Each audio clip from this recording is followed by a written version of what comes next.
Well, this is my snowblower. I built it last year. It's old, I think 60s Erskine rotary that I adapted for my skid steer. Kind of rude and crude, but it worked pretty well. I got a hydraulic drive motor, and I keep having problems with this coupler sliding apart. So I'm gonna pull these Allens out, replace them with grade 8 bolts. Hopefully that keeps it from separating. Keeps pushing apart and destroying this rubber star washer. So we're gonna see how she works. But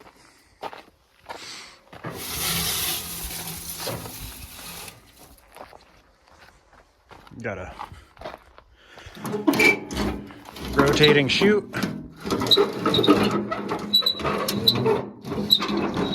can just reach out of the skid steer door and turn. And then this cushion valve, so when you shut it off, it's not just a dead stop. Well, I had this thought while I was working on this, because I couldn't get to these Allens, and I couldn't rotate this. So, because of the hydraulic pressure. So I just connected the hoses together, and I'm able to turn it now. So, pretty slick. Here's my spare coupler with the grade 8 bolts installed. So, look like just the right length. I was gonna sharpen the tips of the bolt a little bit and drill into the shaft just a tiny bit, but I think these bolts will hold, so we'll give it a shot, just tighten them down real tight.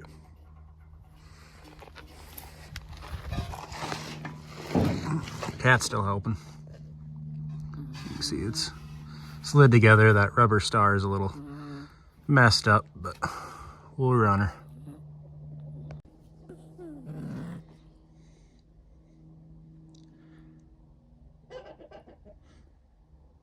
So we'll want to make sure these are torqued to spec.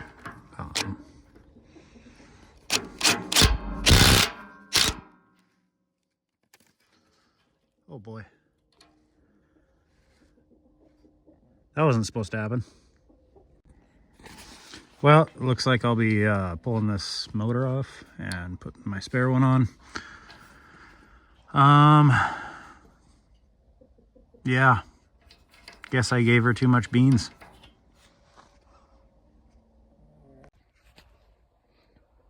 Well, I got the motor pulled back and I got the new jaw on. So I won't tighten that one quite as much, I guess. I don't really know why that cracked there right across both bolt holes, but I'd think it'd be stronger than that. So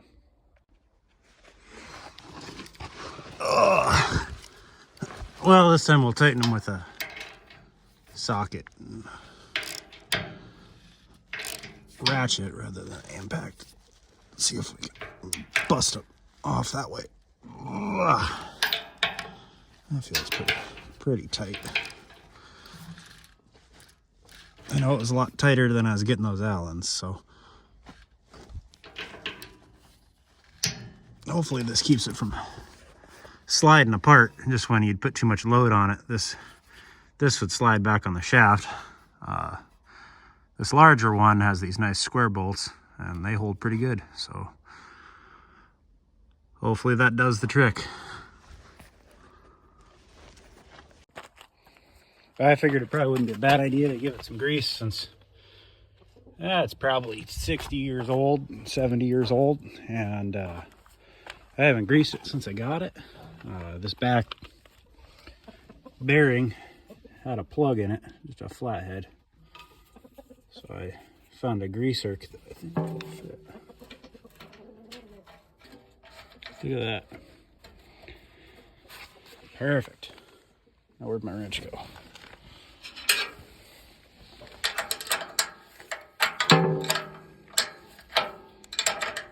I suppose I could just grab the impact again. I've had great luck with that today.